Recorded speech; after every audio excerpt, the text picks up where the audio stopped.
mis en grève le 5, on était loin d'imaginer en fait que là, je sais pas, on est le 22 janvier, on serait encore en grève.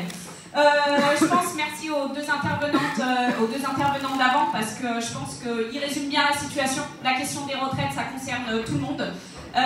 Et que ce qui se joue là, en vérité, c'est bien plus large que la question des retraites. Nous, on sait très bien que l'ensemble des secteurs sont attaqués. C'est le cas de ce que vous prenez dans la tête dans l'enseignement supérieur. C'est le cas, nous aussi, de ce qu'on prend, les réformes bancaires qu'on a subies l'année dernière, contre laquelle les enseignants du premier et du second degré se sont mobilisés.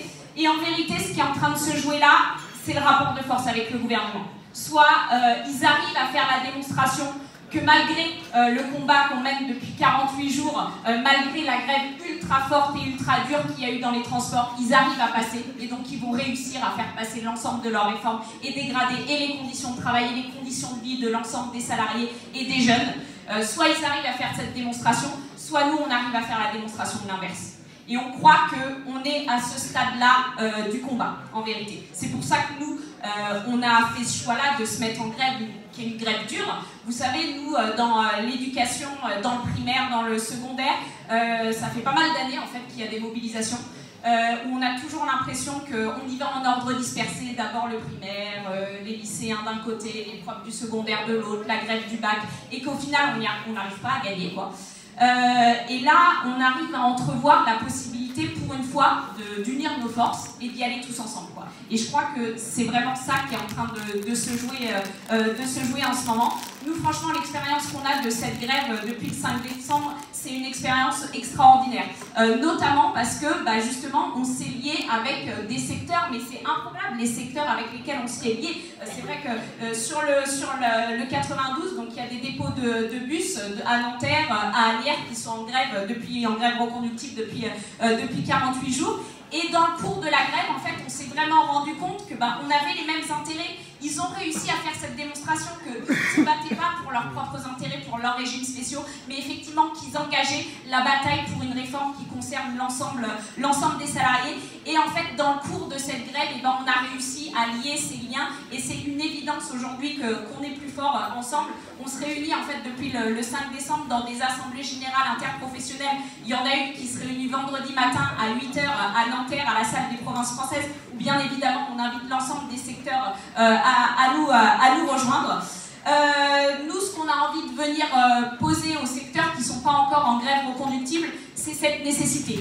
Là, vous avez vu que après 48 jours de grève, c'est normal que ça commence à être difficile dans les secteurs qui étaient les plus mobilisés, les secteurs qui sont en grève reconductible depuis 48 jours. On comprend comment le poids de l'argent, nous, franchement, dans le premier degré, c'est même plus que l'argent, c'est un poids moral. Vous vous rendez compte, les étudiants, vous n'avez peut-être pas encore d'enfants, mais pour les enseignants-chercheurs, en fait, on est des maîtresses qui n'ont pas pris les enfants dans leur classe depuis le 5 décembre. Donc, nos élèves n'ont pas eu de classe depuis le 5 décembre. Donc, vous imaginez qu'il y a une pression quand même qui est super forte.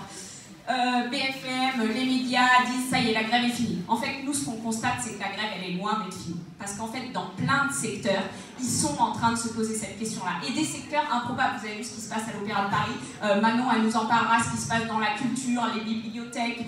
Voilà. Et en vérité, il y a plein de secteurs qui sont encore, qui n'ont pas été mobilisés au niveau de la RATP et de la SNCF et qui ont de la ressource pour cette mobilisation. Et là, ce qui est en train de se passer, alors qu'il y a un matraquage médiatique, la grève, elle est finie. En fait, tous les jours, il se passe des choses. Tous les jours, il se passe des actions, des coupures de courant, des blocages de ports, des blocages de machin. Donc voilà, nous, ce qu'on vient dire aux secteurs qui ne sont pas encore engagés dans cette bataille, c'est qu'il faut réussir à engager cette bataille au niveau de ce qu'a placé la RATP et la SNCF. Et pour nous, ça veut dire s'engager dans une réelle grève, quoi. Une réelle grève, ça veut dire qu'on s'extrait du travail et qu'ensemble, on arrive à faire céder ce gouvernement. Moi, j'étais à la fac en même temps que Mickaël Zemmour. En fait, on a fait le mouvement du CPE ensemble. Le mouvement du CPE, c'est la dernière fois où on a réussi à faire reculer un gouvernement. Et un des facteurs quand même qui a fait reculer ce gouvernement, c'est que la jeunesse, elle était dans la rue, et on sait très bien que la jeunesse, elle a un poids particulier. Aujourd'hui, c'est un peu l'inverse, j'ai l'impression, nous, le mouvement du CPE, c'était la jeunesse qui était partie, et on n'arrivait pas non plus à faire céder ce gouvernement, alors qu'il y avait l'ensemble des facs qui étaient en grève, les facs bloquées, on faisait des manifs à plusieurs centaines de milliers de personnes 2 fois par semaine, pareil. On n'arrivait pas à faire céder ce gouvernement, et les étudiants se sont dit, bon maintenant, il faut qu'on aille chercher les salariés. Et on a commencé à faire des tournées à la poste, dans des entreprises, en disant, maintenant, il faut que vous nous rejoigniez rejoignaient dans la grève. Et au moment où ça a failli basculer, le gouvernement a cédé. On a l'impression qu'on est un peu dans un processus inverse. Il y a eu une grosse mobilisation des salariés.